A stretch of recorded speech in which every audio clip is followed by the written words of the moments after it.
Good morning, students. So here is the explanation of our chapter Shankar Takes Charge, which is written by Vibhuti Bhushan Bandyopadhyay.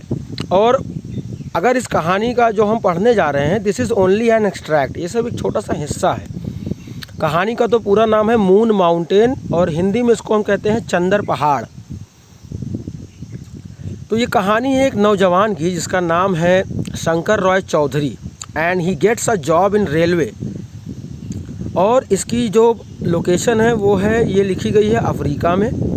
वही 20वीं सदी हमारे यहाँ शुरू हो रही थी, तब की कहानी ये है। तो आइए देखते हैं कि शंकर रॉय कैसे अपनी ड्यूटी को करते हैं। So let's start. When Shankar, delighted that he had found a job, reached the railway station, it was already there 3 o'clock in the afternoon.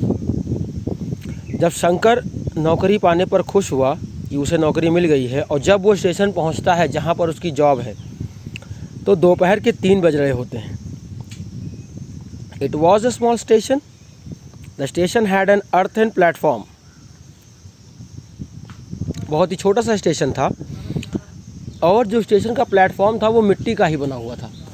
Normal station की तरह नहीं, जैसे प्लास्टर हो जाता है या टाइल्स लगे होते हैं, ऐसा नहीं था। And the area around the station room and the platform was bounded by wired fencing behind the station room was Shankar's quarter. और जो एरिया था स्टेशन रूम के अगल बगल, और जो प्लेटफॉर्म था वो पूरा का पूरा घेरा हुआ था तारों से, और उसी के पीछे शंकर का कमरा था।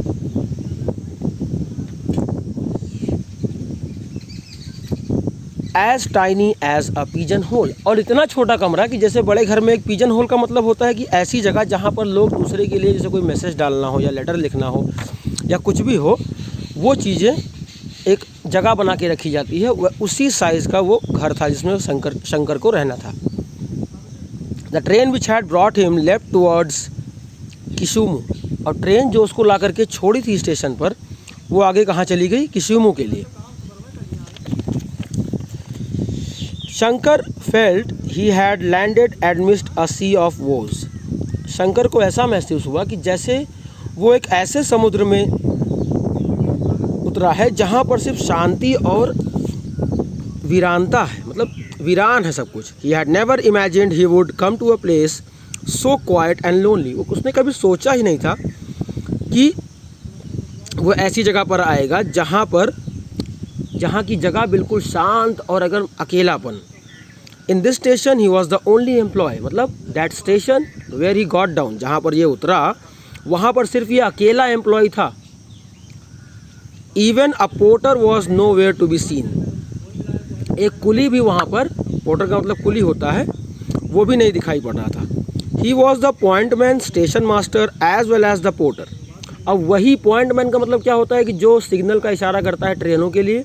स्टेशन मास्टर भी वही था, पॉइंटमैन भी वही था, और कूली भी वही था, porter.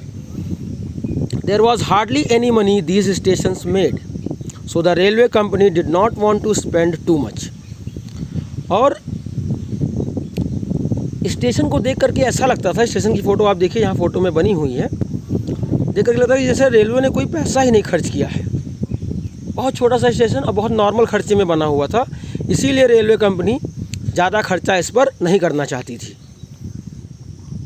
There were just 2 trains that stop there, one in the morning and the one which just left throughout the day and night.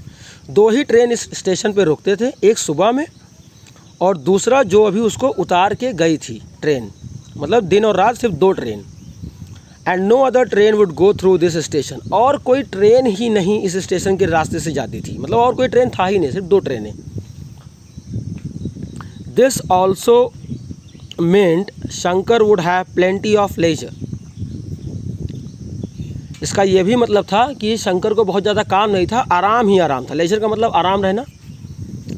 The man who was the station master just before he joined this job was a Gujarati who could speak English well.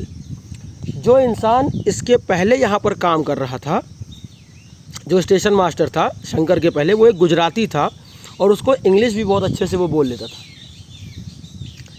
He made tea for the 2 of them and there was little to explain while handing over the charge of the station.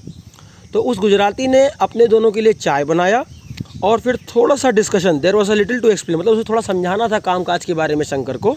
तो वही बातें उन दोनों के बीच में हुई कि वो स्टेशन छोड़ता उसके पहले उसने शंकर को सब समझा दिया। It seemed the gentleman was happy to see Shankar. ऐसा लग रहा था कि जैसे वो जो नौजवान था वो जो है इस शंकर को देख करके काफ़ी खुश था। He hadn't met anyone in a while with whom he could talk. उसने अभी तक किसी ऐसे इंसान से उस गुजराती की मुलाकात नहीं हुई थी जिससे वो बैठ करके बात कर सके।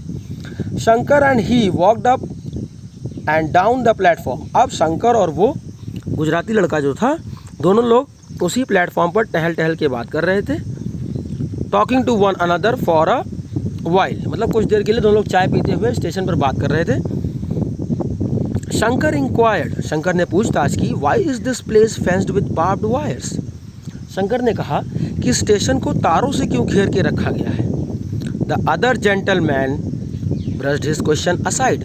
और जो दूसरा व्यक्ति था जिसके बारे में मैंने बताया, गुजराती, जो गुजरात का रहने वाला था, उसने उस क्वेश्चन पर ज़्यादा ध्यान नहीं दिया उस सवाल पे। उसने कहा ओह इट्स नथिंग मच, ऐसा कुछ नहीं है, बस ऐसे ही घेरा हुआ है। It's a quite place and that's probably why this fencing has been done. ये बहुत ही शांत जगह है और इसीलिए शायद यहाँ पर तार की घेराई हुई है। Shankar felt the man was hiding something from him. Shankar को ऐसा लगा कि जैसे वो इंसान कुछ छिपा रहा हो इससे। But he refuse to probe further. इसीलिए फिर उसने अपने आप से मना किया कि मैं अब आगे इस स्टेशन मास्टर से कोई सवाल नहीं पूछूंगा। सो स्टूडेंट्स, यहाँ तक रहा आपका explanation. Go through it once and twice ताकि आपको इतना पार्ट अच्छे से समझ में आए। कल मैं आगे का एक्सप्लेनेशन आपको अपलोड करूँगा। Okay, thank you class.